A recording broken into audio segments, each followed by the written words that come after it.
Hello, everyone. Welcome to Meticulous Talks on June 6th, 2024. I am Chris Accords. And I'm Hifrock. As always, a pleasure. Yeah, it's been 2 weeks. But given the amount of spoilers we have, it doesn't feel like it's been 2 weeks. No, my goodness me. Feels like, this feels like a month's worth of spoilers, really. Um, Yeah. they all kind of. There haven't been any actual card images posted in the Discord channel. Um, but yeah, they were revealed both in the sort of playtest decks that Sim created and in the gameplay video they posted Wednesday. Um, so some of these images we're going to be looking at are screen grabs from that video that have been cropped down. Some of them have been Grandpa's was kind enough to provide the links to the playtest version of Ponyhead for the decks, so I was able to get those card images that way. Nice. Yeah, in total, since our last stream, there have been 53 new cards revealed, which is a little much for one stream of us. So we'll be looking only at a portion of them. Yeah, just the blue, orange, pink, and purple cards today, and then we'll see. By the time we do the others, there'll probably be a whole bunch of other new spoilers to look at too. I mean, if it's gonna be 50 every 2 weeks, we'll be at full set in no time. Yeah. There are only so many cards. Well, yeah. I was gonna say Sim hasn't said yet how many cards are in the set, but yeah, probably around 150. That's the good estimate. Usually, yeah. Um, these are going to be in no particular order except for the colors, as mentioned. Um, and we do still have 21 of them to get through, even after cutting things in half. So, probably get into it. Yeah. Let's do it. Okay. So, first one in the list is Excite Ball, the blue wild problem. Bonus 1, magic restored. Problem's bonus is increased by 1 each magic counter on this card.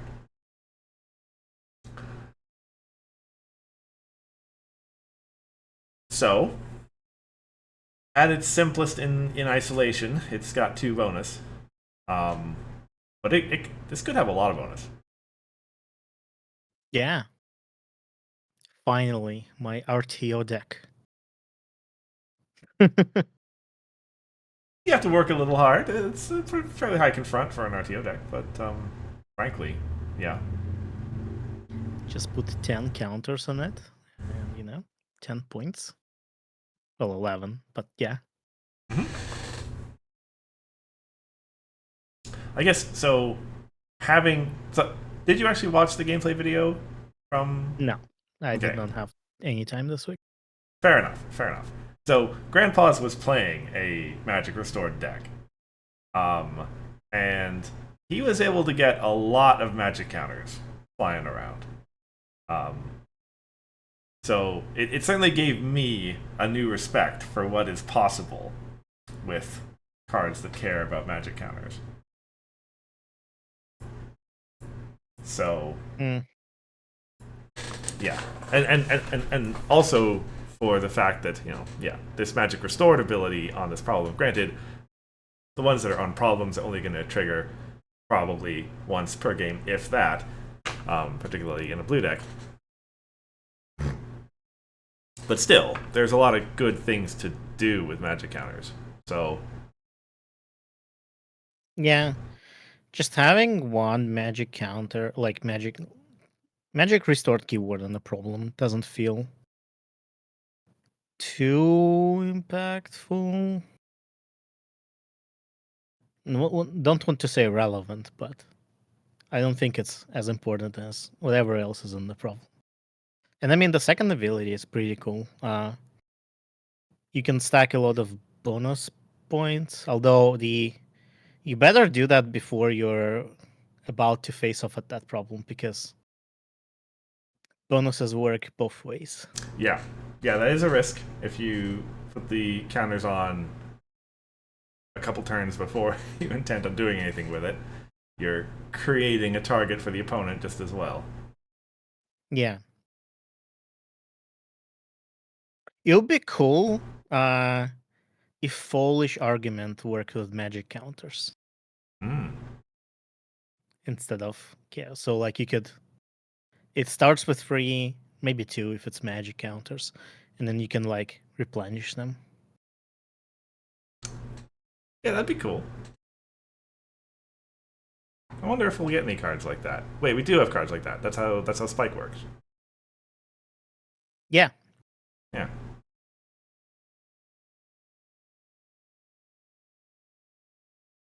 So yeah, interesting problem. I think it's like I can see this problem being played. Yeah. Yeah. I mean, it's at a actually 336. So it's actually the same number cardinality of confront requirements. So it's not actually a particularly yeah, it's as easy for you to confront as the opponent generally. Yeah. Um, Okay, when I say I see this card being ran, that is if the blue deck utilizes magic as a mechanic at all, right? sure. Without that, you don't run this problem probably. I mean, I don't know exactly what the problem selections look after the rotation, but like this is Pearl Heist otherwise, right? Actually, worse Pearl Heist. Yeah. Yeah. Okay, that's fair. Yeah. I know Pearl Heist rotates out, but like that's the baseline there. No, no, yeah, yeah. I get you. And Paul's just chimed in the chat to mention that there had been some tweaks to that. All the magic restored stuff, or at least some of them. Oh, let's take Yeah. note of that. All right, moving on. Staying in blue. As I said, we're gonna go through the blue cards first. Second wind, 2 cost, 2 requirement, 2 power, all blue. Pegasus friend with hasty. When you play this card to a problem, ready your main character and move it to that problem. Very simple. Seems farming good, I would think. In moderation. Always got to be careful about your 2 power friends in a farming deck, but it's a good pre-troublemaker phase play if your main character's not already there. Yeah. So it says when you play. Why can't it say when it enters play? Because bad things happen. Do that. I mean, not necessarily with this card, but you don't know until you try. Is all I'm gonna say. well, maybe that's what it means then. That they tried it and it didn't work. Yeah. So farm is an interesting option. You can do the regular. I think Bluna loves this card, right? Like in general, right? Mm-hmm. Although it does have kind of Bluna effect on its own, and I wonder if there's any way to like abuse that to get like a double move, but maybe not. But it is a hasty card. But yeah, it makes your main kind of a little bloonish, right? Mm-hmm. Farm is an interesting one. I think another interesting one, like the fact that it radius your main I think, is cool. Like, imagine you confronted your problem like twice with Luster Dawn, and then you confront the third time Mm-hmm. by playing this and moving your main for just 2 AT. Or maybe there's some main that just exhausts to do something. Well, doesn't Like I think. the new blue main exhausts all the time, doesn't it? No, the new. Oh yeah, she does. Yeah, that's true. She Yeah. exhausts every, but it's only like after face-offs. Like, when are you gonna have face-offs? Well, you're gonna like I'm gonna come back to what I said at first. You're gonna have a troublemaker face off and then a problem face off. We really use Misty in the farm deck. I mean, maybe. That's literally what Cheese did in the game Oh, last week. I see. Yeah. That's fair. Yeah, she does give you points when you win the face-offs. So pretty good. Yeah, that makes a lot of sense. Cool card. Super rare. Interesting. Yeah. That being a super rare is a little interesting. It's. I mean, I This is guess because of the ready. yeah. That and it's effectively, as you said, kind of turns your main into Bluna, which is a fairly exotic ability, I guess. Yeah. Okay. Flyby attack. 2 costs, 3 requirement, 4 flip. Immediate event that says frighten a friend. If you own that friend, unfrighten it, then move it. So, it's a 2 cost immediate speed move on your own stuff, with the penalty that modifiers fall off the friend first. Yeah. Which is a little interesting. Well, so that's like not the only application, right? You could just frighten a friend, Yes, okay, yes, also true. and you could also take your stuff back. Like if they stole something, you can use this to take it back That's a and good then point. Yeah. use it immediately, which is something that Blue has been focusing on lately, right? Mm-hmm. Taking control of stuff back. So This would also ready the friend too, if it was yours. yeah, whoa, that's a big deal. Actually, I think it's already for 280. So like this is just the Sepokli attack, but much better, right? I mean, yeah. Because Which it does all that Sepokli attack does, but more, way more than that. and Safakli attack didn't get a whole lot of play, It so did see some some, play. some, but not a whole lot. It wasn't the go-to disruption event in blue decks by any stretch of the. Yeah. Yeah, I think flickering your friend, I'm calling that now, flickering your friend for 280 to ready it could be pretty big. And you move it as well, and like, Yeah, I think this card is good. there are a lot of applications. Yeah, Yeah, it's very versatile.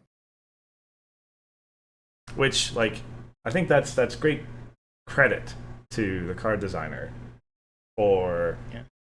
building a card with the exact same baseline stats as an old one, Safakli attack, and the same basic effect, but also finding ways to put so much more into that package without changing the basic balance. Yeah. Well, the stats are a little different though. The rec is higher, which Is makes it? it. Sepokli attack is too. Ah, okay. Uh, I want so one thing that I kind of noticed, and I don't know if it's intentional or not, is you're forced to move the friend. You can't just not move it, Hmm. which I can see as being annoying sometimes. Well, Oh, yeah. I want to If you're using it ready just this for the friend. ready or something, yeah, Yeah, yeah. and I don't know if that's the intentional restriction or not.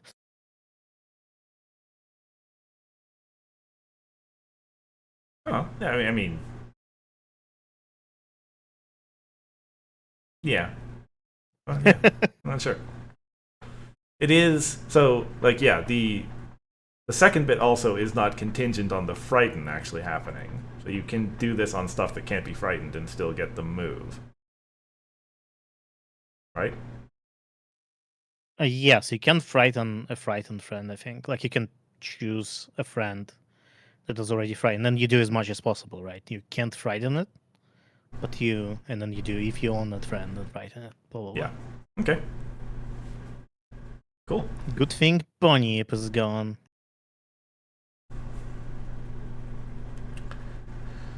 Yeah, it's always adventure. A good thing it's gone. Oh, and the next card is Endless Blue. Yeah. Yeah. Endless Blue. Cost 2. Critter. 2 power critter. Immediate speed. Retire this friend to move your main character. When this card's put into your discard pile from play, make a 1 AT to put this card into its owner's hand. Now, I don't know if we're going to see the other one like that. I honestly don't remember. But I think there was another friend that we saw in this sort of dump that had a similar structure. It was a 2-cost colorless with immediate do something, and when this card goes to your discard pile, you get to pay 1 to put it back. So I think this is a 2-cost entry cycle. That would make sense.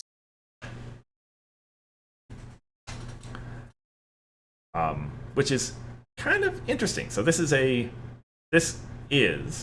2-cost, 2-power friend, but it's also a 3-cost repeatable. Immediate movement. Well, not quite immediate movement. You do need to play the card as a main phase action at some point. Yeah. But yeah, a 3-cost repeatable effect as well. Yeah. And you also get 2 power with that. Mm-hmm. Which, like, we had, I want to say this. We had with the points matter thing, right? This idea of a cycle that is entry at the start of the game and then it is something else later, right? And this feels kind of like a similar idea. In the early game, this is just a 2-cost, 2-power friend. In the late game, maybe it's more useful for its immediate speed retirement effect. Yeah. I honestly don't know if it's gonna be used as a immediate repeatable thing. Like it's a nice to have, but I think if you just need it for the movement, afterwards, I don't think you pay free AT to get it back and then play it again. Maybe you do, but I think I'm thinking here ultimate organizers, right? Right. That one is repeatable. Immediate speed for 2 AT. You do 2 things, like you move their thing as well, and the entry cost was like it was steep. Yeah. But here, I guess this card is an entry as well, so that changes it. Yeah. I don't know how often you replay it. It's weird because so the thing is, you only get to choose if you want it back when it goes to your discard pile. So you got to think not only do I want this back now, but also might I want this back later, and is that worth the 1 AT I pay now? Yeah. One thing that I'm seeing though is that if you're playing pink removal deck, you'll have a sad time getting rid of your opponent of entry. Because they just get it back for mere 180. That's a good point.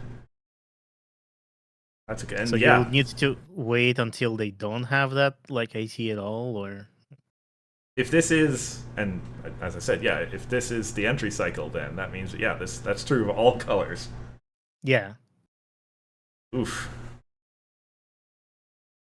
And that text is active. Like if you take away the friend's ability and then dismiss it, that text is still active, right? Yeah, because it would be in discard pile at that point, I'm pretty sure. We don't have exactly we don't technically don't have codified what falls off first, the continuous modifiers or the when this card enters when this card enters discard pile triggers. But if it's the same as movement or entering play, which is codified, the continuous modifier would fall off first. Okay. Like it would be in discard pile before this triggers. Yeah. But we don't have that technically codified, so who knows? I mean, I think that's a safe assumption that it would work the same way. Like, yes. maybe we should have it codified. But until then, I think it's safe to assume that it'll work the same way other things work. It's been my complaint for a while. Like, just change the enters play order, like codify, like the order of things that happen rule to be like changing zones, because it can be just generalized to that. There's no difference between entering play and entering any other zone. Hmm. But that still is not a thing. That would increase the power of ability writers by quite a bit, actually. Hmm. Anyway, Anyway, yeah, interesting card. interesting card. Next up is Twitch. Twitch. You don't know Twitch yet. Spoiler character. Oh, I was gonna make a joke about the chat. This is our card. Yeah, well, But yeah, whoever's- Twitch is an actual character. You just don't know. You will not meet him yet that's for a while. fair. Yeah, for those who aren't aware, Hifrock has been showing me D5 stuff, so I am not completely in the dark about these flavors anymore. Not completely. You're still pretty in the dark. I'm still fairly in the dark. Yeah. Anyway, yes. 1 cost, 1 power. Chaotic Critter. Swift. When this card is flipped, it can go into play at your main character's area. You move this card to a problem, and exhaust this card to move your main character to that problem. A lot of stuff about main characters. Like, have you been noticing this theme? 3 out of 5 cards we've looked at so far move your main characters. It's true. Well, those were all in blue. Yeah, but like, blue is about movement, like in general. But no, this was like specifically main characters, all of them. Yeah. All of them but the problem and the frighten thing. Play at your main character's area, so sure, whatever. Problem. Weird. It's quite similar in design to that other one, actually. Except that, main phase move, swift. Like it if so effectively you're effectively giving your main character swift. And 1 power. Well, no, you have to exhaust it. Oh no, you exhaust this card. So yeah. Interesting. It is. It kind of a little bit makes sense flavorfully, which I'm guessing is why this card has assigned flavor. Mm-hmm.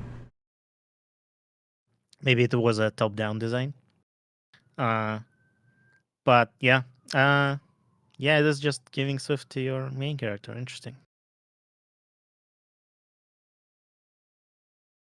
Right. Kind of. They're still like a friend. Yeah. I mean, you can use it as a retirement effect or as a it is a small critter for decks that want that. Yeah. Kind of interesting to see it in blue as well. Makes me really curious about the flavor. You will see, but it's like very far back. Will be a while. Okay. I will tell you that it is indeed a critter. Okay. It's a little rabbit thing. Sure. Moving on. Yep. Podium Speedrun. photo shoot. 1 cost. Sounds like a pip card. Could be. Could be. 1 cost, 2 requirement, 5 flip. During the main phase, choose one of your characters with at least 1 counter on it. Yes, counter. Draw a number of cards equal to that character's printed power, and discard that many cards. Interesting. So that could be. Printed power is usually going to be somewhere in the 2 to 4 range. Generally, yeah. 4 is kind of harder. Well, I mean, yeah, could be as high as 6. Could be as low as 0. Yeah, you don't play this card on a 0.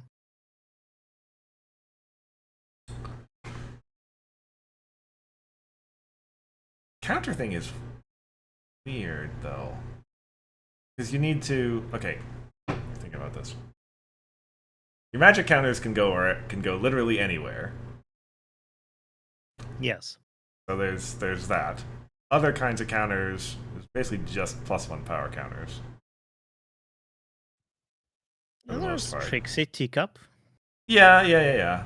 There's those. There's -1 power counters. There's other little things.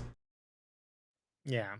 And yeah, actually, wait a You second. can choose. Oh, this has characters. Never mind. Well, Okay, yeah, makes sense. if you're playing this in your deck, that's actually probably what you do. You put a magic counter on your main, and then you just do that, right?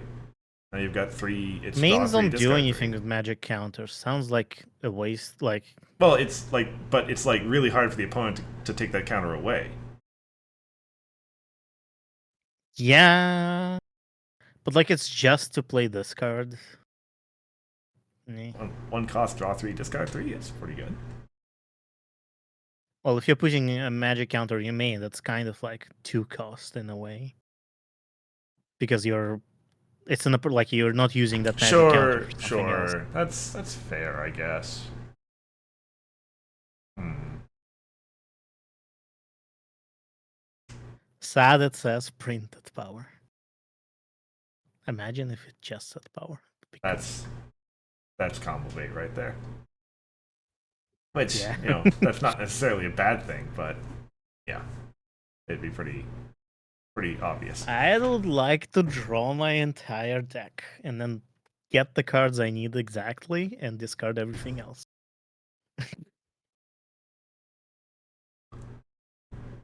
But yeah, I don't know about this card. Feels specific, I guess. Yeah, like you're only putting it in a Magic Restored deck for sure. I think. Well, Unless there's some other card you like consistently play and it has counters in it, like yeah, like Trixie Teacup is an option. that's the thing, right? If you're playing it in like an orange-blue deck, orange-blue decks have been big on the I guess core's rotating, but historically they've had a lot of +1 power counters around.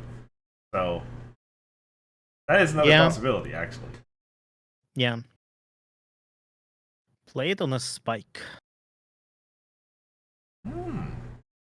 Yeah. That's not bad. But yeah. Seems like I think it will fit only like in a specific kind of deck and it will not fit at all into any other deck. Yeah. And even then it is just a little I mean drawing and discarding is nice, but it's not like super amazing, I would not say.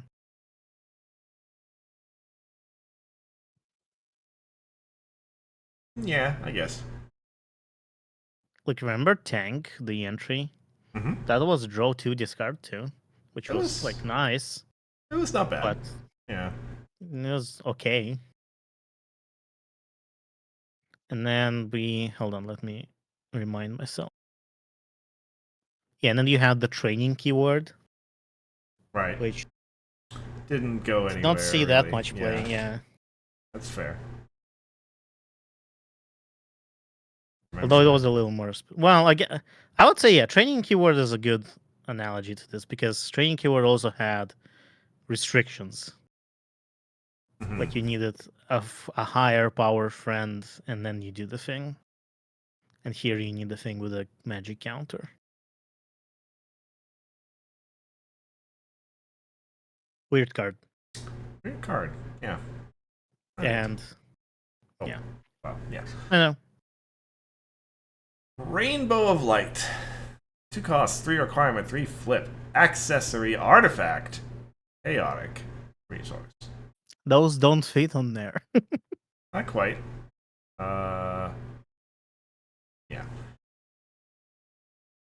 When this card is flipped, you put it into play attached to one of your friends. That friend isn't involved in the face-off, it becomes involved. Interesting. Goes on a friend, that friend is competitive too. When you win a face-off involving that friend, score a point. Huh. That's pretty good. Pretty good, fairly aggressive chaos effect. Wow, it is not unique. It's not unique. You can make copies of it. Not in core, but in adventure. Oh, but you can with rarity in core. You Oh could. god. I mean, yeah. That's the potential for lots of points. It is kind of like it's. I mean, we do have outrageous outfit already, so Yeah, and this isn't better than Outrageous outfit because they only jump into the face-off on the initial, not even on the initial attachment from the chaos effect. yeah. Like you would need to win face up with all of your everything, which is. Hard to do. Mm-hmm.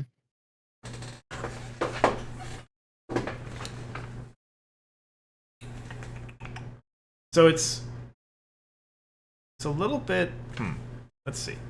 So okay, let me think about this for a second.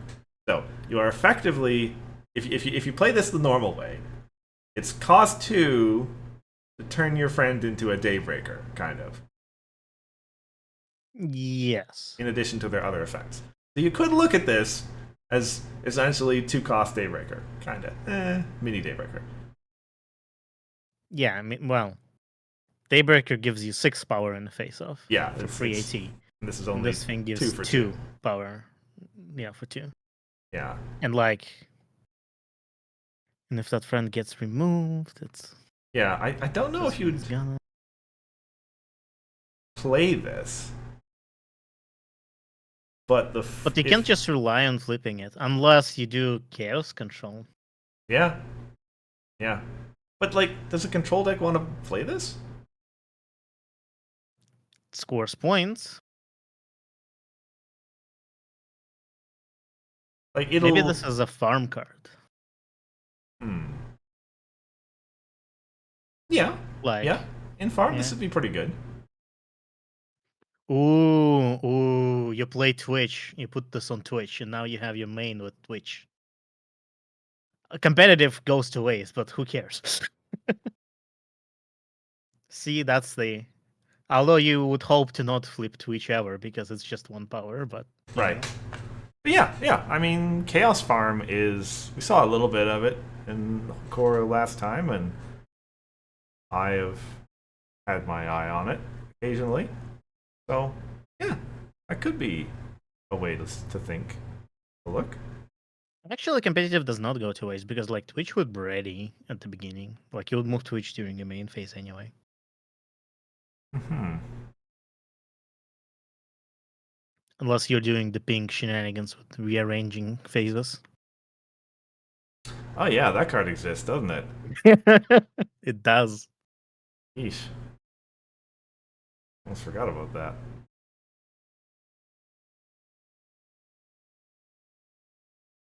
Yeah, I mean, it's an interesting card. This one. Mm-hmm. I don't know exactly if it's gonna be used or how it's gonna be used, but Never interesting card. Never sleep on cards that say score a point. Yeah, it has the word point in it. Yeah. Okay. Takes us into the orange stuff. Good cop, bad cop. Cost 1, 2 requirement, 3 power. In the main phase, each player draws the bottom 3 cards of their deck, then discards 3 random cards. As a combo player, I hate this. I was about to say, that's. Yeah.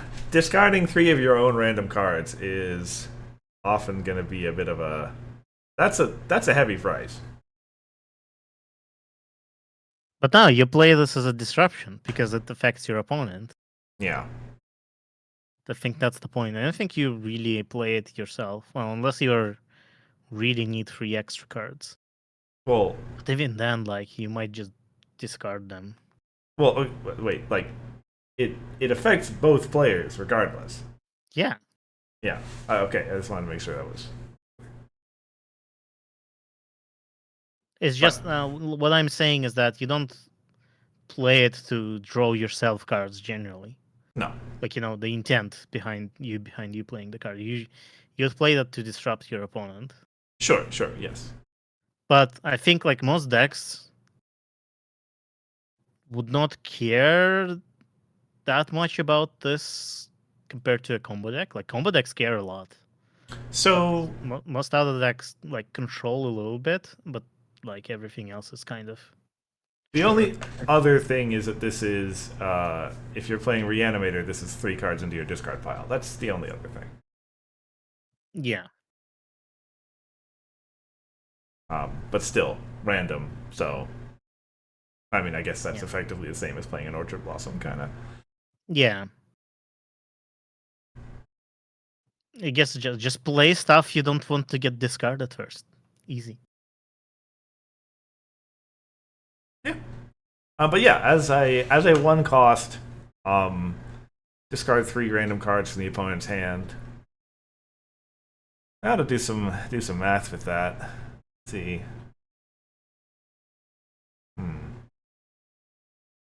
Well, thankfully they draw 3 cards first.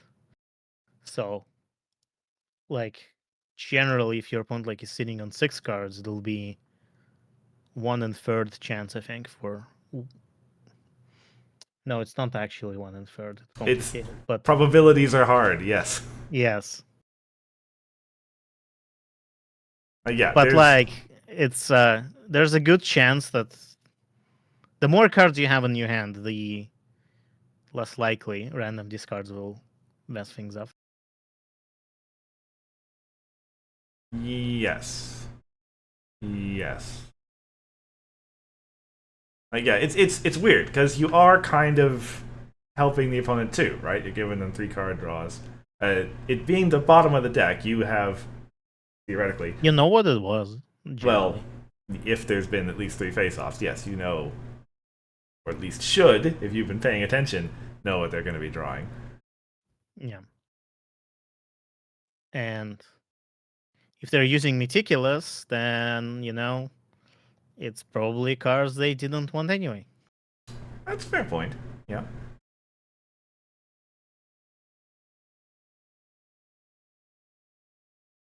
I'm going to have to start taking notes with this game now. I'll betcha. Seems like there's so much. Yeah, tracking free flips is something that you generally don't need to do. But like if you're playing this card, you know that you're playing this card, so you know that you need to track. Yeah. And you need to track your own flips too.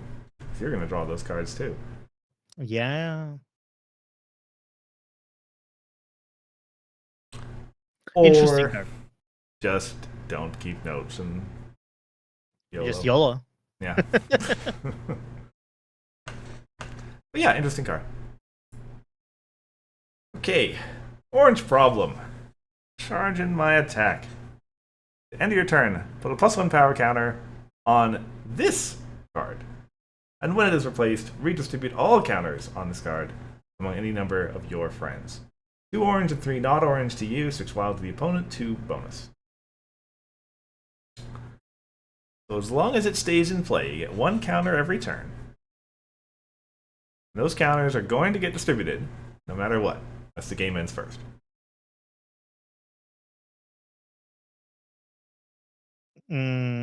Yes. You want this problem to stay in play, but you also want your friends to have a bunch of power counters. So yeah, this is a big orange problem, isn't it?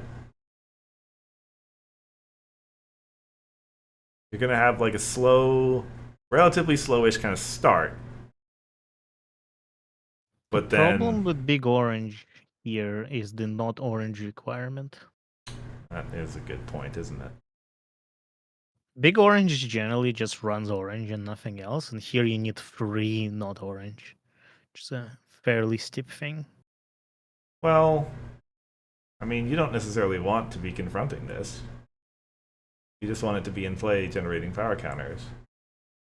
But like, the longer you keep it up, the more likely your opponent will do a double face-off and get that 2 bonus, unless you're like stacked with power in one of the problems. Yeah. Well, presumably that's what you're doing. Yeah, I guess you're playing your stuff to the other problem. Maybe. This is a really weird problem. Like, you want it to stay in play, but you also kind of don't. And not just for the reasons that you want to get the counters, but Right. it's a 6 rack 2 bonus thing. Like, you kind of want it for yourself. Yeah. Yeah. Yeah.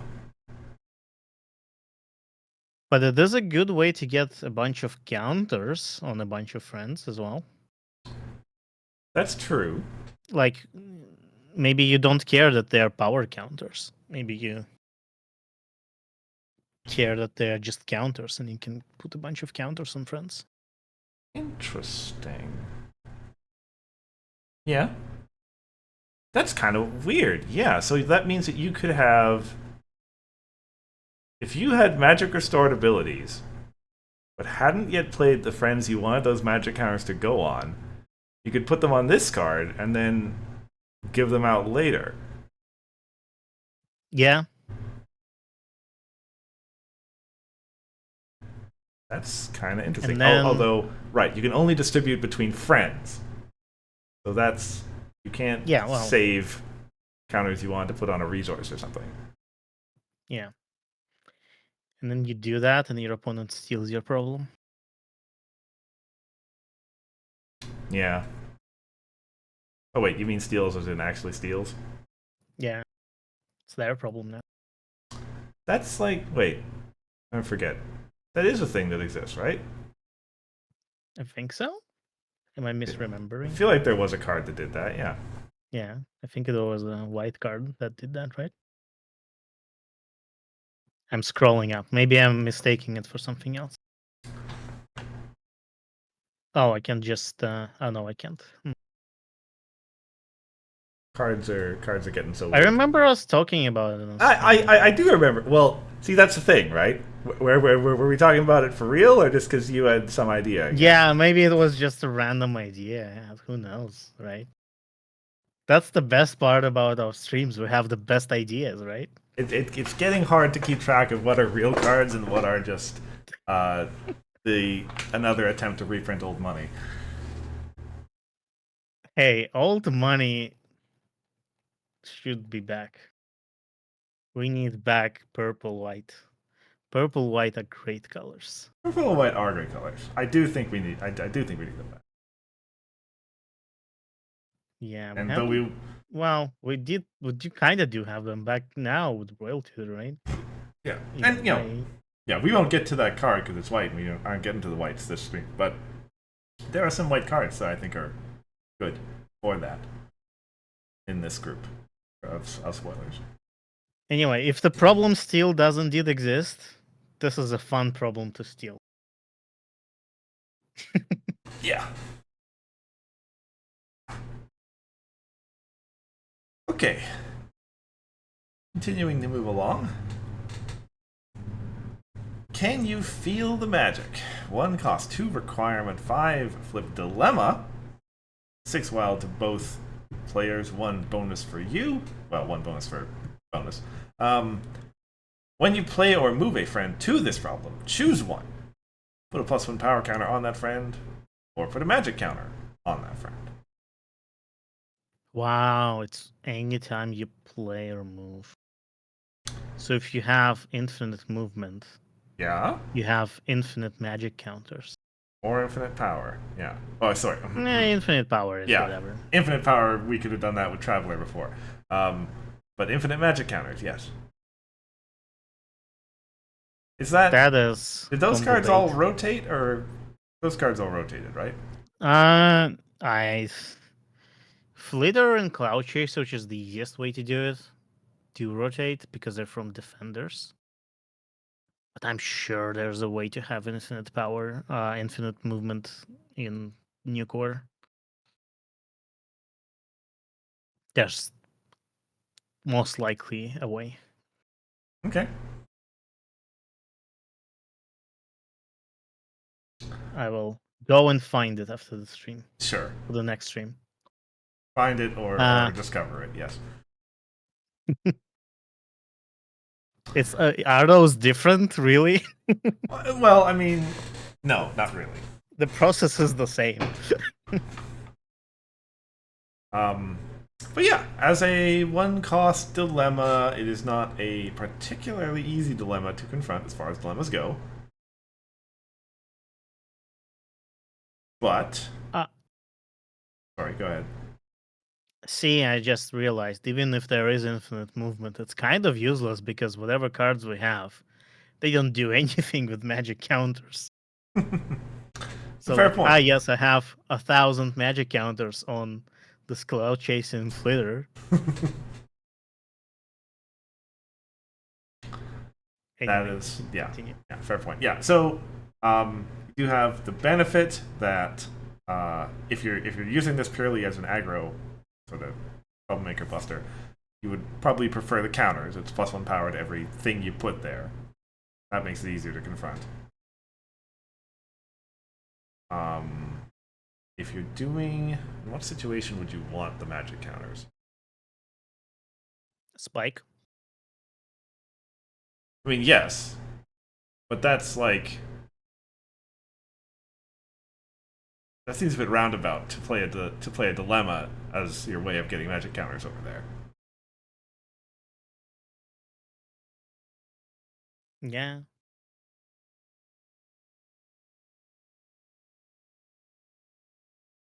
Hmm.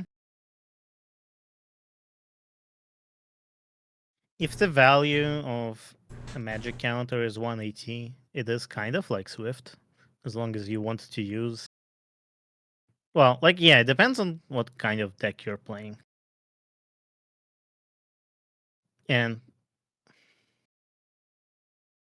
I think this is a good dilemma even if you don't play a magic restore deck. I mean, yeah, I do think so. I think the +1 power counter on by itself is pretty good. It's just like on any like you play. This is a dilemma, which is nice by itself. Dilemmas are always good, and this is like a one-cost dilemma. In 6 for orange is not too bad. Mhm. And then any like whatever you use to confront it, except main characters, gets a power counter on it. Like that's nice because this play or move. Yep.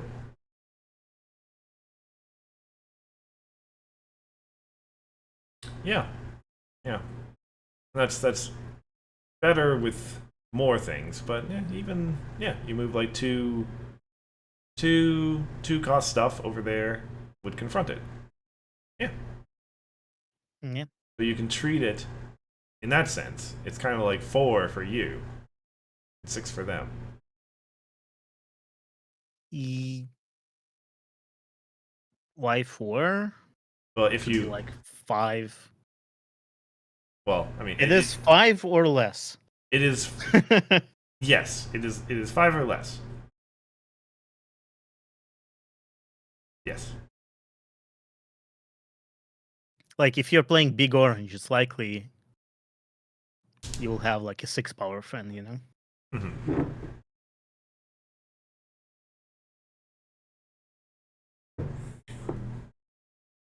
Cool. Yeah. Uh,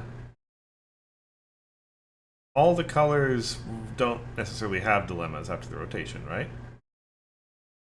Or do they? I have no idea. Okay. I think they do. Orange Yeah, they has do. historically not had like a really good one though. Their dilemmas have tended to be a bit expensive, I think, right? Yeah, they're usually 280 and like the one that I remember is the Sequestria one where you flip extra cards. Hmm. And like that's the only orange dilemma I remember. Yeah. So yeah, this might see play, I think. It might. It might. All right. Ruby Jubilee. 4 cost, 3 requirement, 4 power. Pegasus friend. If one of your friends will be sent home from a problem, you may put a +1 power counter on that character instead. Why, yay. Yeah, that's an ultra rare. That's an ultra rare. That's crazy. That's yeah. I mean, you get to play Applejack and Fluttershy, the sea ponies, but just on everything. It says characters. Cursed, it says characters. That's also true. That's also true. I am terrified that it says characters and it's an orange. I don't want Grogor to have power counters and be a farm deck. Because when you lose a face-off against a troublemaker, if you have this card, you just put a power counter instead on your main. This is like, yeah, that's a good point. Like, You know, this kind of effect you would expect to say remove a power counter instead, but no. It says put. so like, yeah, you do that. You play this card. Losing Troublemaker Face doesn't do it. If the opponent DFOs into you, whatever. You just gave all my stuff power counters and it's still here.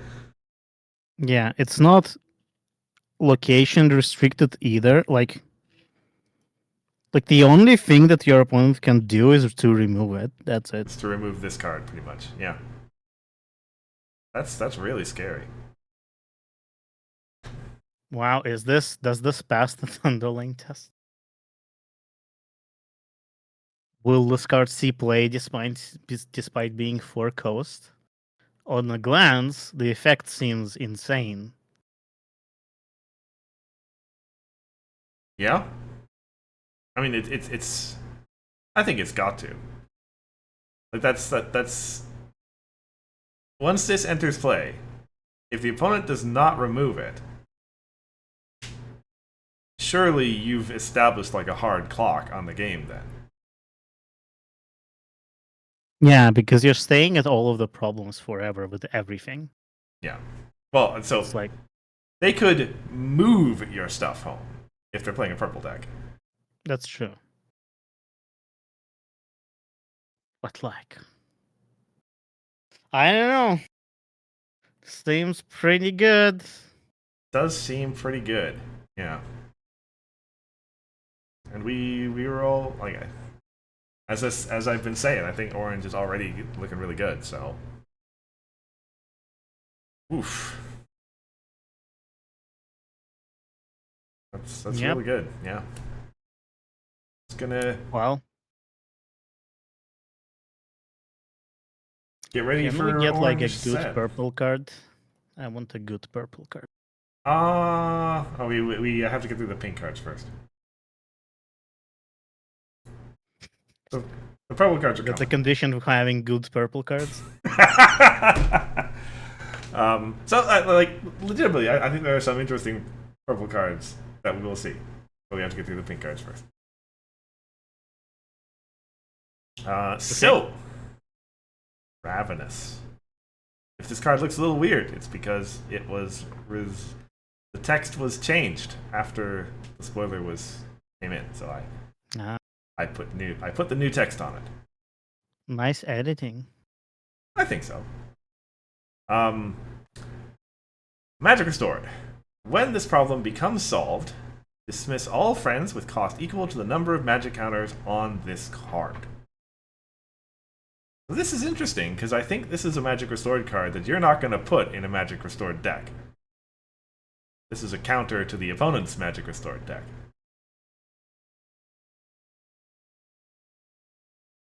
Is it? I mean, okay, I This guess is basically party bomb, but like my thought was this comes into play, you use its counter on itself, and now you've got yeah. a one counter dismissal. Well, everything with 1 cost. Oh yeah, cost equal. Oh yeah, that's right. Oh, okay, that's fair. I don't know why I No, thought this it is was with party. This is party bomb. this is Party Bomb, yeah. Magical Party Bomb. Yeah. Hmm. Except party bomb is a little easier to feed, but you can control how much you feed it. So I think it's nice. Like you could have this problem in a non-magic restore deck if the meta is all thorax. Well, the meta is not going to be all thorax. I somehow know that, I but mean, in Adventure though. in adventure, yeah, But like yeah. against thorax, this is kind of amazing. Oh no, this is actually no. Okay, Well, against thorax, you actually don't put any magic counters that's on this true. card. That's true. It's true. uh, but like if you know what kind of cards your opponent play, but like if they're the average deck, the average card is going to be about 280, I would say. Hmm. So you'd probably want at least another counter on it. Yeah. I do like that it is not location restricted. It's just that's it, all gone. Hits you as well though, like party bomb basically. Yeah. Yeah. If, like, as you pointed out with the whole Thorax thing, if there are lots of tokens around, like that's tokens are still 0 cost regardless. So Hmm. you could still do that and just use the Magic Restored on one of your own things, one of your other things somewhere, and just know this is a token bomb when it gets replaced. Sorry, solved. Which is yeah. I wish it was said replaced to give a little more flexibility, and then pink could use it like with like pink is the replacement color, so it would fit it well. Right. I mean, it does. Pink already does have the ability to search for this, probably. Yeah. Oh. But at the same time, like if you have this in your deck as an anti-meta call, like you cannot sideboard this. You have to run this in every game you play.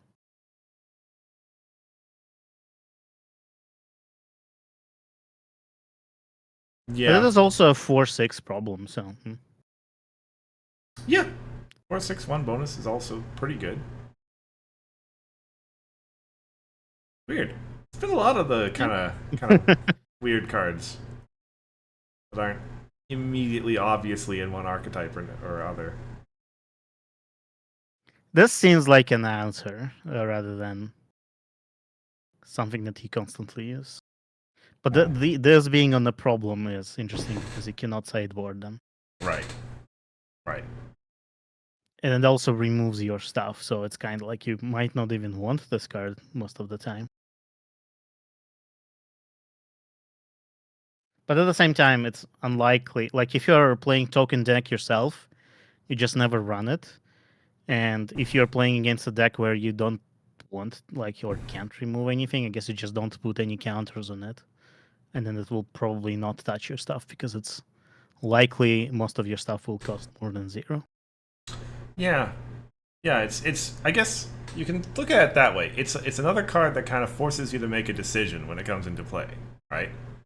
Is it going to Yeah. be a bigger hit to me or the opponent when this thing gets solved? Yeah. And then But I mean, you kind of can defer that decision by not putting a counter on it and then putting it with something else. yeah. I guess that's the nice thing about Magic Restored is that you can put your counter somewhere else, get a use out of it. Mhm.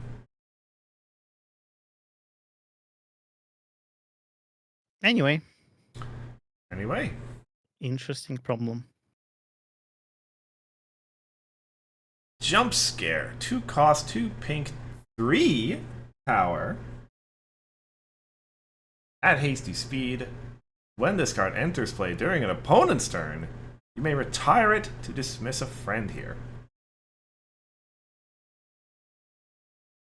Really weird, honestly. So it is a 2 cost 3 power hasty friend. That's some really great aggressive stats. But if you want to use it for its control option, it is just a 2 cost event. Dismiss a friend out of problem. Which is also Pretty not much. terrible, given that it's unrestricted in terms of power and stuff, at least. Oh, location restricted. Yeah, I mean it's location. It's location restricted in that the friend can't be at home. Otherwise, Yes, it could be anywhere. but friends at home are usually, the most important ones. Oh, Oftentimes, yeah. I mean, so well, you would say that because you play purple, and that's where all the AT generators are usually hanging out. yes. So yeah, this is a good card. It doesn't touch my ET generation. I like it. Yeah. But yeah, I mean, I guess it is a versatile card. I think Bluna likes this actually. Even if you like an adventure, even if you retire it to dismiss something, you move your main. Hmm. But it does happen during your opponent's turn. And I think that's exactly the intention here, to not give Bluna too much. Like if it did not say opponent's turn, then you could use it on your turn to remove something and move your main to confront Yep. a thing. Yeah, as a 2 cost, like, so this is a pretty good face off trick. Just as three hasty power for cheap. Um,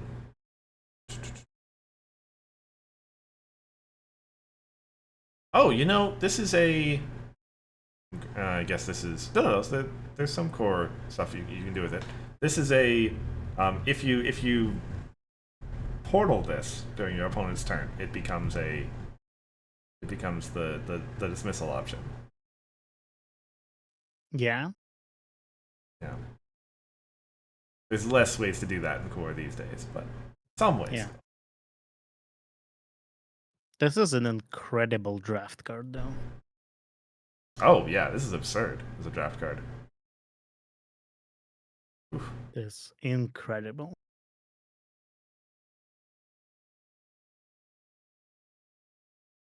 All right. Next, Next yeah, card. flat rate shipping. 2 cost, 2 requirement, and pink 4 flip goes on an opposing character. That character can contribute its power to face-offs.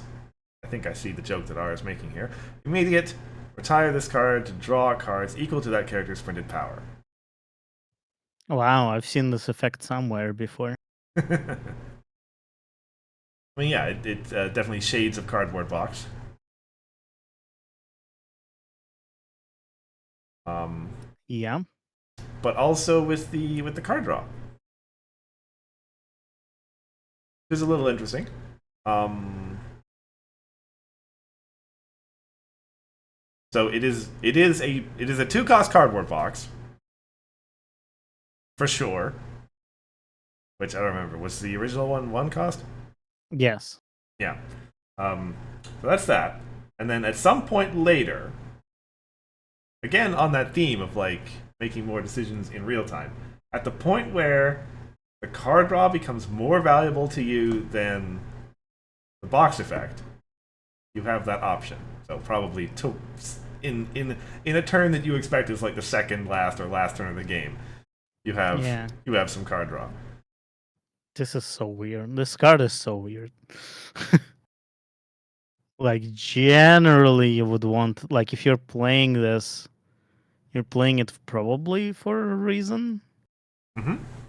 And if you're playing it for a reason, then you're probably wanting to stay it and play. Yeah. It is useful if you draw a copy, and then you can turn that into 2 cost draw free cards. Yep. Uh, Another thing is, like, you will get that benefit if, like, if the opponent's just DFO'd, they moved everything home, and they're about to retire the home limit, you can be like, you know what?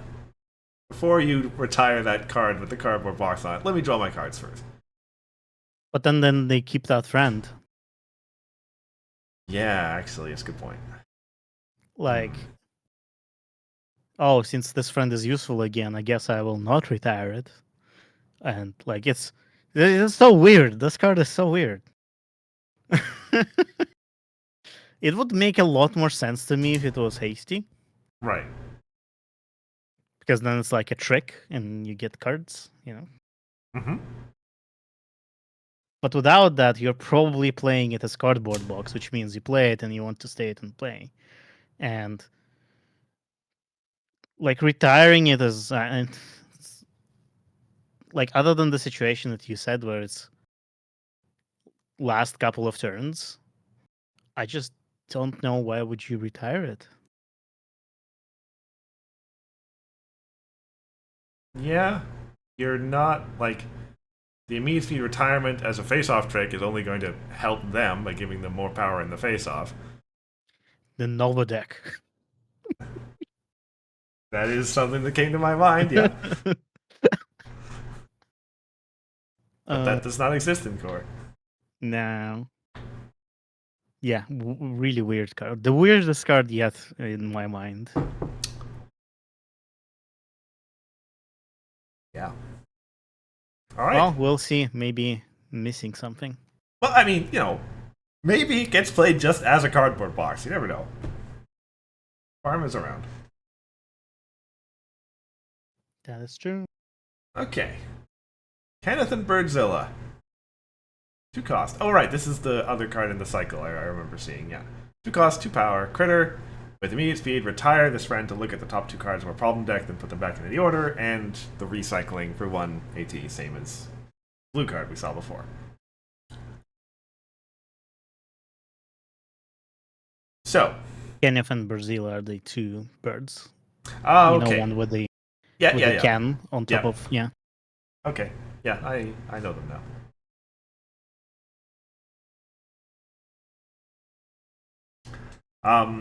So 2 cost entry. This time our immediate effect is a little bit of problem deck searching. This feels like that feels like text I might have seen on a Premier card once upon a time. Or at least a Premier block card. Well, except those where you just look at the problems, you don't Right. rearrange them, Don't I'm pretty rearrange sure. them. Yeah. Okay. This is closer to Silverstream. That does let you look at the top 2 cards and then put them anywhere. I don't think she was not entry, but she was like 1 requirement or something like that. I think she was also 2 for 2. But she didn't retire. You did that when you play her. I don't know when you would do that. Like it's a pink entry that is very annoying to remove. But they look at the top 2 problems as kind of okay. Like it's useful to do that before you're about to retire this card to home limit, I guess, right? Like because at that point you might as well, right? Yeah. Would you ever? Because if you're playing against a control deck, yes, this is more valuable probably as just a really hard to remove entry card. But in an aggro versus aggro deck, I'm sorry, in an aggro versus aggro matchup, where you're about to go into a face-off, right? Either the opponent's initiated it or you're initiating it, and you want to, because problems in aggro versus aggro, the problems that come up are often pretty significant in determining the flow of the game. Would you ever consider trying this right before we do the solve step to have some say in which problems come up? Sure.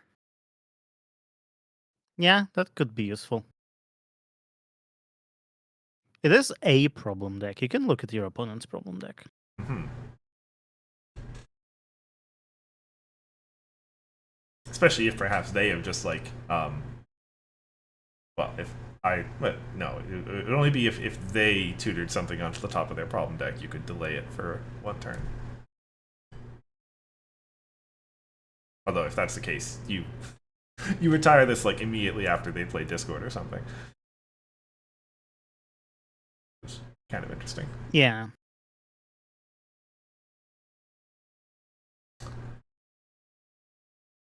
Anyway, I think I would rather play Professor of Laughter. The one oh right, that's the in dismiss general. one. Yeah. Yeah. Does mean it's power 2 less? Could be. Yeah. Well, I mean, yeah, that's yeah, remember, that's like one of the best entry cards there is. Kinda. So yeah. So Anyway. this is, I think, the other entry cycle from this set. Yeah, the 1-for-1 with stuff on it. Yeah. Um, which is interesting, actually. We've had a couple sets with only one entry cycle. This set's going to have two. Two costs and one costs. Anyway, fine. At one cost, one power, Earth Bounty that says, during the main phase, retire a friend to give this card plus 2 power at the end of the turn. Simple, straightforward. Didn't we just have this effect last stream? It was. I remember mentioning that some card was like Sorin. So, This yeah. card is like Sorin. We had Lily, right? She enters play and she retires a friend to give. What was the effect? I will go with maybe.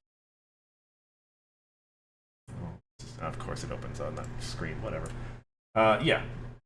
Wait. Oh yeah. Oh yeah. This is just the same card. Yeah. Oh shoot. Oh, is it? Okay. Yeah. Okay. So okay, this isn't actually a spoiler then. Okay.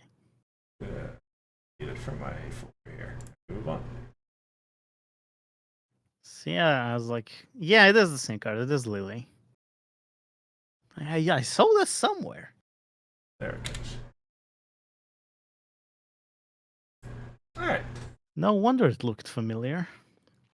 So these ones look a little weird because these are the screen caps from the video.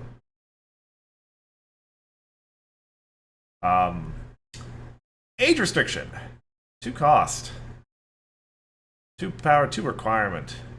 Chaotic Unicorn with magic restored. When this card is flipped, draw a card, and opposing friends here with cost less than the number of magic counters on this card cannot contribute their power confronting this card's problem. So, yeah, with 1 counter, it's tokens and other 0 cost friends. 2 counters to 1 cost friends. 3 counters, now you're getting into, like, most stuff. Or at least a significant portion of the friends in the game. Yeah. And at 4 counters, it's most everything. That's a lot of counters. Yeah, there's a lot of counters. Then it has the problem of dice to removal. But if it does not die to removal, then it's really good actually. Mm-hmm. Yeah, pretty good control friend. Put into play, you managed to get 1 or 2 or 3 counters onto it. That's already starting to do some pretty significant work.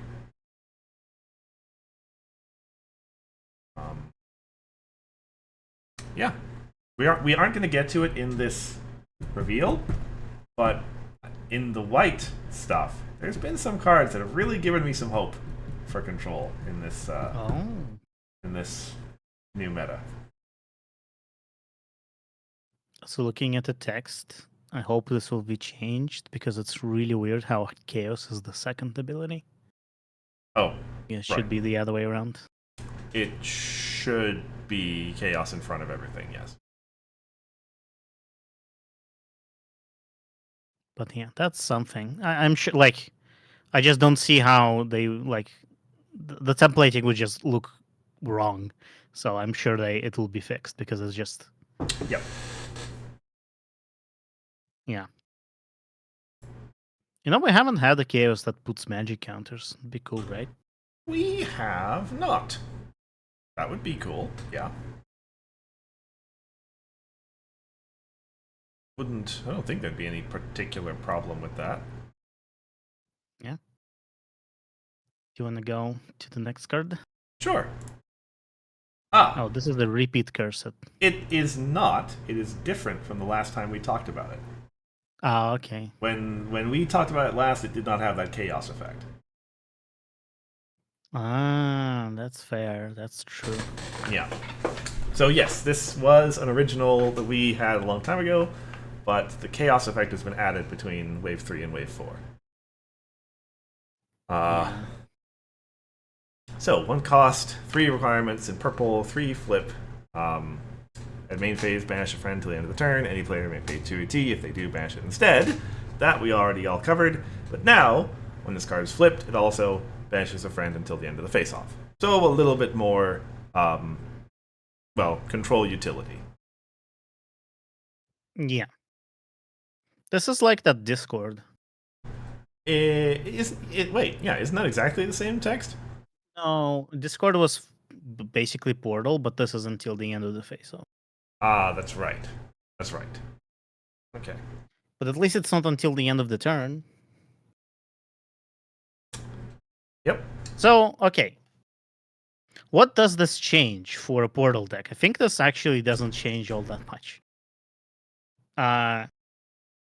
You can remove something until the end of the face-off, so it's not there. But I think generally you would not do that. You would just flicker one of your things. But then, like, if you're hoping to win the face-off, that thing is gone until the end of it. So, like, really, this chaos does not give you any benefit for the face-off, but it might give you a lot of benefits after the face-off. Yeah. Yeah, that's a good point.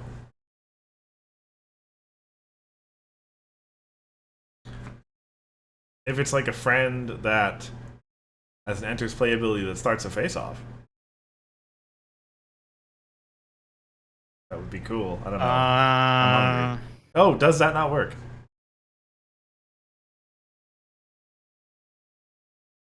I'm not sure. I think it does.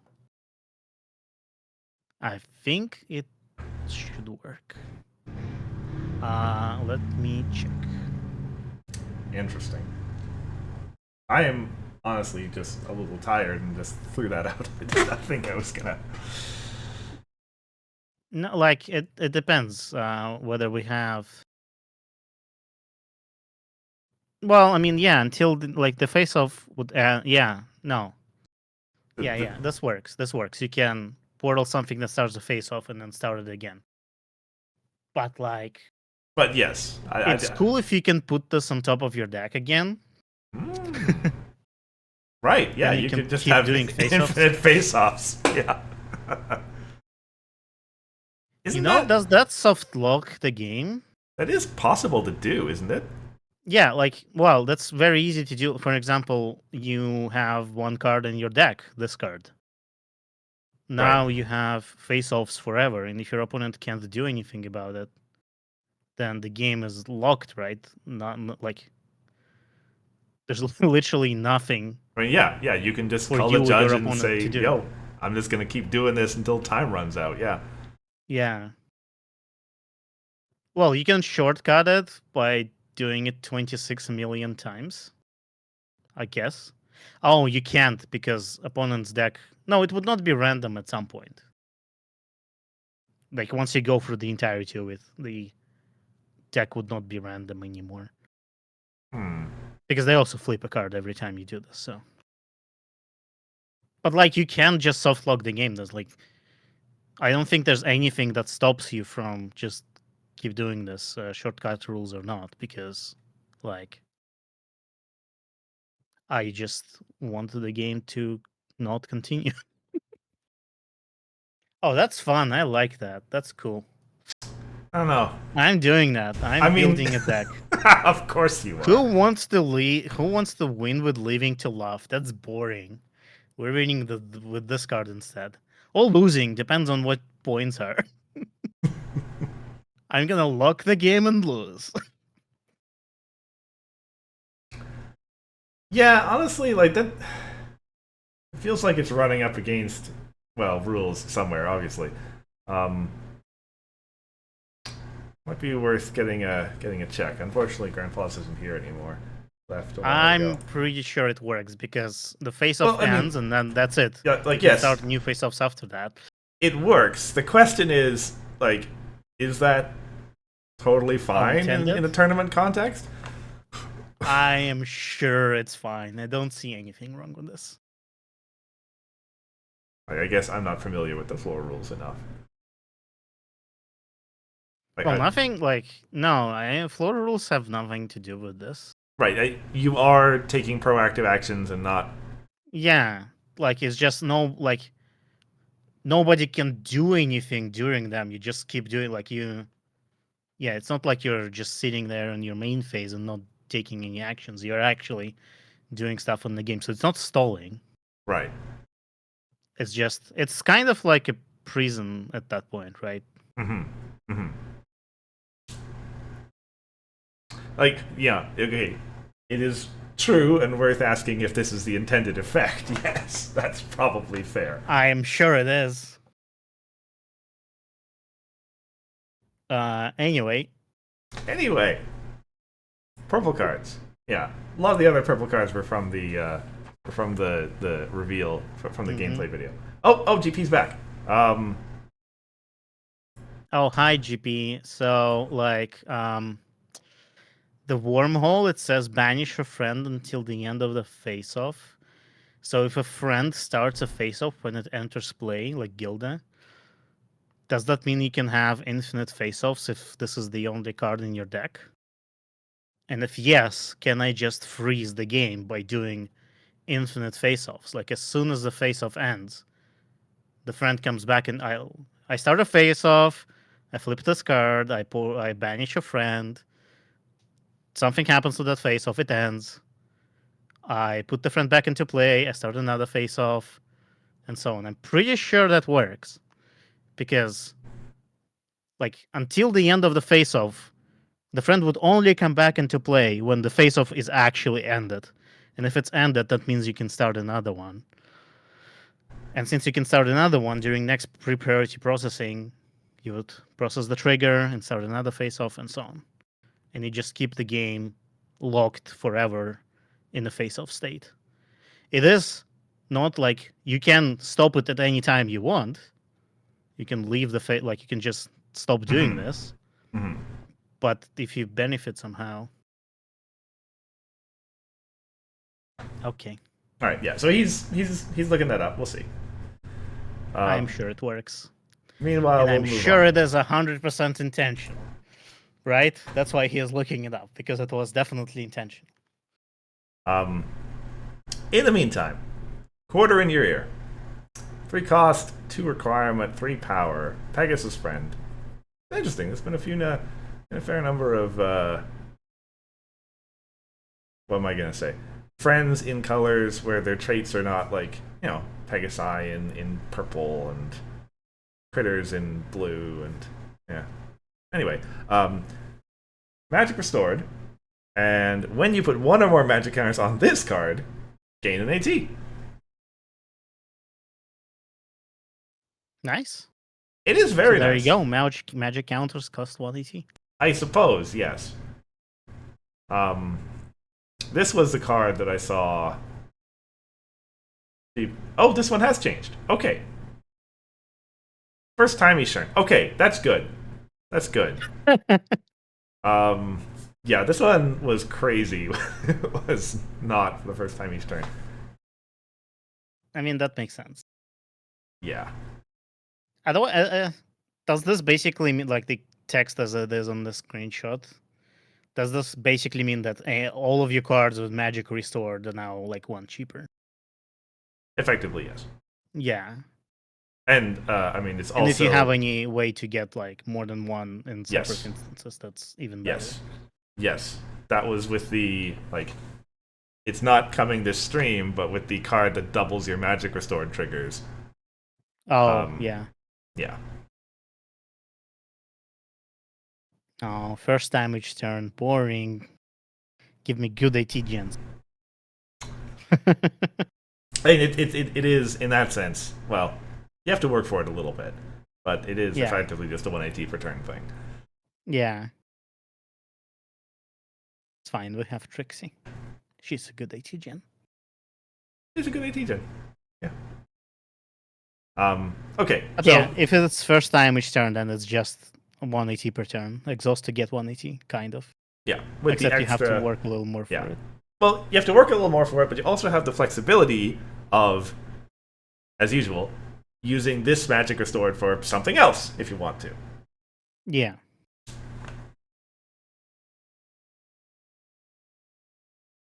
Do you want to go to the next?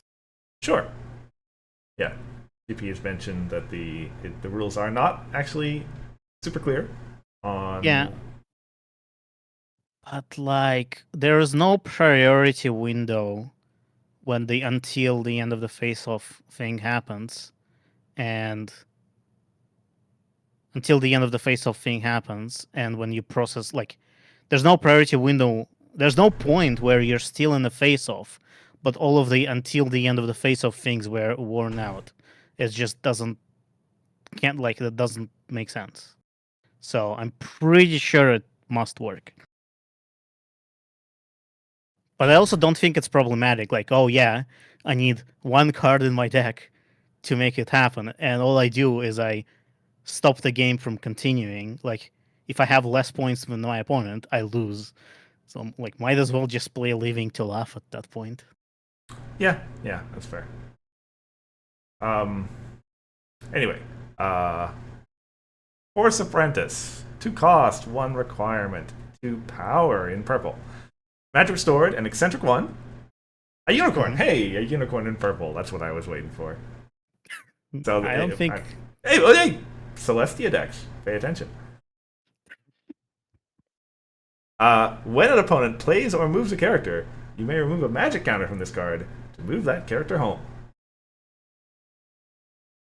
Um, so Nice. nice, yeah. As I said, some nice control cards. I mean, Yeah. you could, I mean, and with the usual caveat of dice to removal, you could just stack magic counters on this card and use it to shut down your opponent's turns.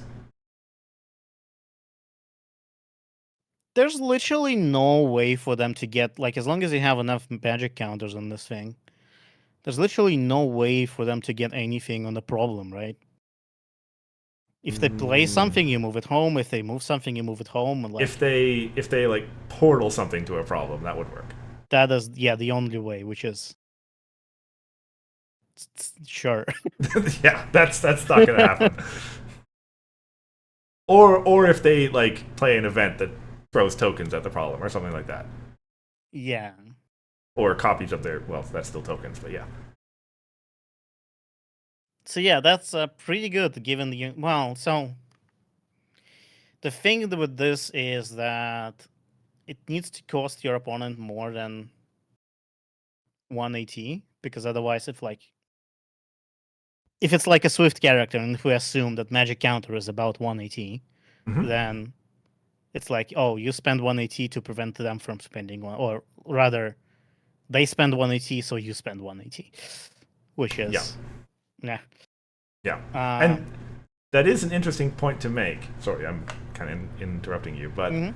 um, rather than this being like a score face trick where haha you move the one thing away and now they're not confronting anymore, this has got to be a proactive, like, Yeah, on each move you have to make the decision. this is like extremely proactive because you need to play this card, you need to have magic counters on it, and you need to decide at the point that they're moving the thing or playing the thing. Hmm. So yeah, probably not actually best used for just as your main control foundation, but as a way to keep the most troublesome opposing stuff away from problems, perhaps. Yeah, it's probably really good against like a single main farm deck Yeah. because there's like you just can deny until they remove this card. They just don't get a main at the problem. I think it can be a really good answer to that. But otherwise, I think like as a general purpose control card, I think it's a little too proactive, and And you also kind of want to prevent your opponent from like, okay, just moving it again. So you kind of want to have multiple counters on it. Mm-hmm. But if you do that, if they remove it, it is even worse. Maybe, okay, we need a resource that says you can use magic counters from other cards. You That would be mean? cool. Oh, right. Like whenever something says remove a magic counter from Right. this card, you can remove it from any other card instead, and any one of your cards instead. I think that might be a little too strong. But if it was a I resource mean, that like said you could remove it from this card instead, right? This card can fuel any of your remove magic counter stuff. I think that'd be kind of cool. kind of, yeah. I don't think what I suggested would be too strong. I think it'll be the right amount of strong. Huh. Yeah, Keep stuff in mind. Yeah. yeah. Moving along. Wild Surge. Is this the last one? I think this might be the last one. Yep. Okay. 2 cost, 2 requirement, 4 flip. Event that banishes a resource in main phase timing. But can also be played from the discard pile for the cost of 1 magic counter from somewhere. Well, from a character. From a character. I wonder why it's this character. I think it could have just as easily said any card. Yeah. Well, I mean, Uh, for flavor reasons, I guess. The character is the one casting the spell. Sure. But yeah, this is nice resource removal. Like the fact that it's repeatable is really, really nice.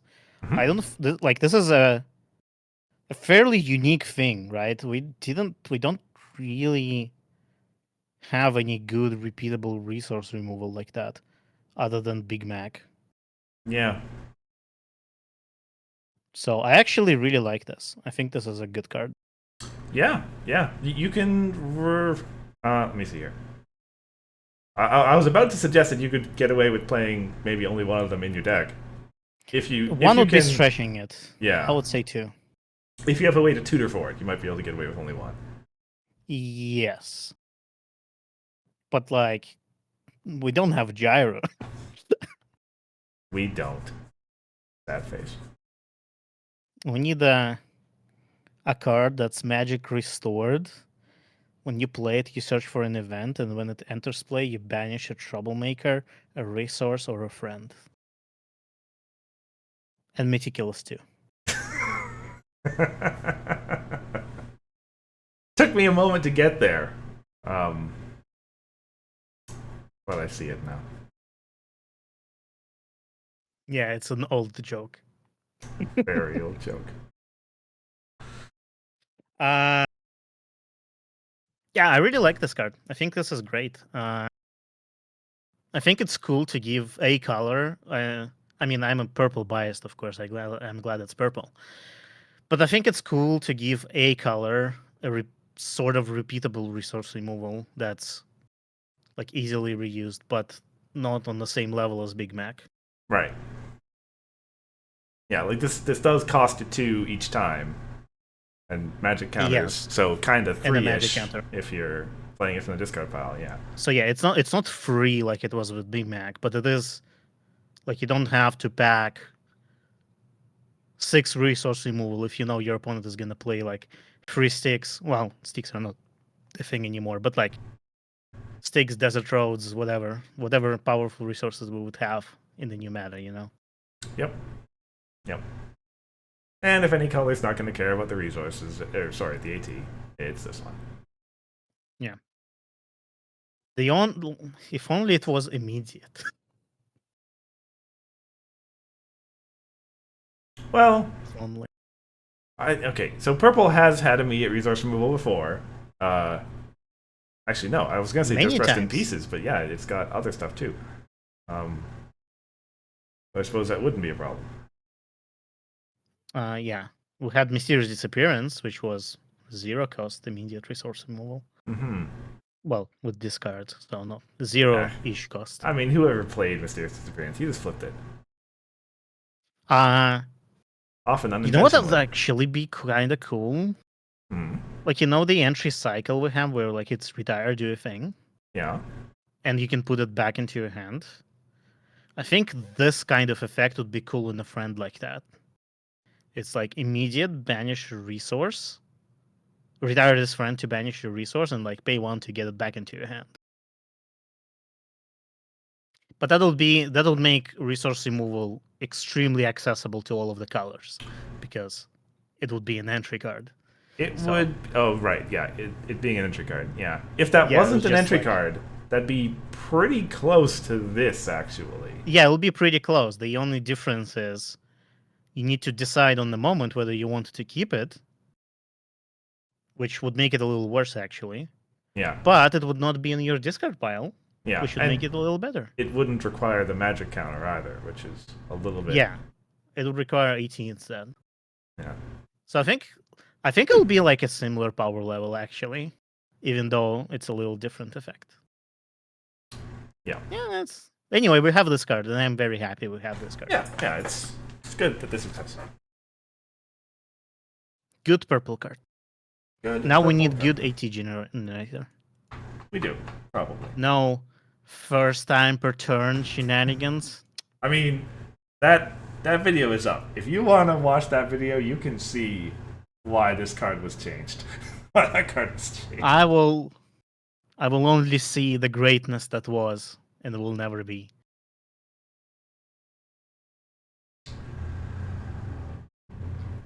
Only Okay. the shadow of the past remains. All right, this was a lot of cards. That was a lot, and it was not even half of the cards we had actually. Yeah, it was not all of them. Not even half. What is the Slogfest? Slogfest came early this year.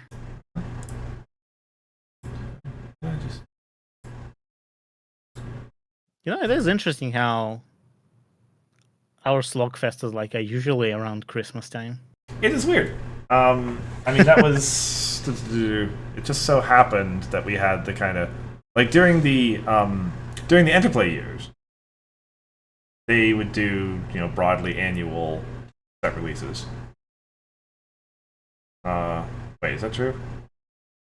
Am I getting my dates mixed up? It was just Sim who always did the broadly annual deck. Yeah, set Sim releases. is broadly annual. Interplay, I know Defenders and Sequestria were like a very short time apart. Right. I think it was the same year. Maybe? Yes, I think Defenders was like summer 2017 and Sequestria was December 2017, November, like something like that. They really pushed that set fast. But yeah, and Sim is generally around November, December Yeah. every year.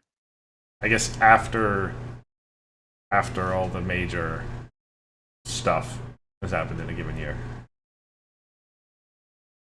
Yeah.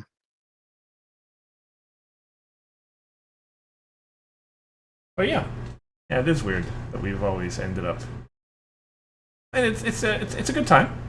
Not a lot else going on around November's and such. Good time to spend 10 hours on a stream talking about cards, talking about numbers about cards. Really, Yeah. Wow. Well, I guess there will be no Trixie Fives this time around. That's very sad. no, but there can be others. There can be Pips, yes. Can be I will need to pips, think yes. about whether Pips get 5 or not. I think they do.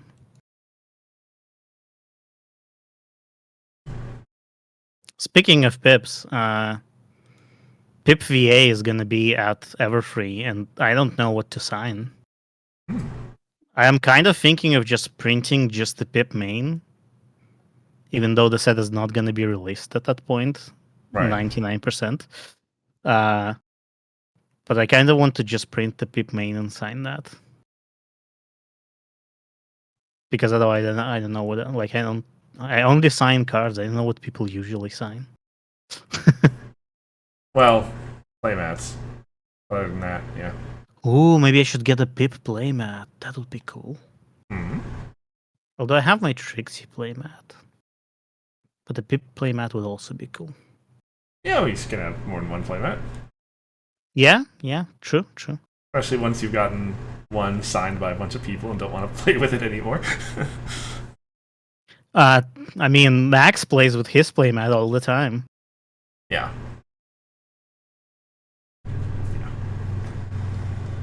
But yeah. All right. So, yeah, that is going to take us to the end of our stream today. Next one is June 22nd. We are going to have a bunch of spoilers and we're going to have Windy City results to talk about as well, because that's going on as we speak. So, we'll have to see whether we talk about that or finish off, quote unquote, spoilers. Yeah. Because there are probably going to be a whole bunch more of them. Probably. But, in any event, that's what we had for today. And no, there are no stealth spoilers coming. That's a No, stunt. there's enough spoilers. It's enough. Yeah. Yeah. When we do come back to this, it'll be the white, yellow, colorless, multicolor troublemakers, etc., etc. There are those to consider. Otherwise, yeah. Thank you everyone for coming out and watching. Thank you to Grandpaws for your elaboration in chat. Otherwise, yeah, until next time, I've been Cursor Chords. I've been Hifrock. We'll see you in a couple weeks. Bye.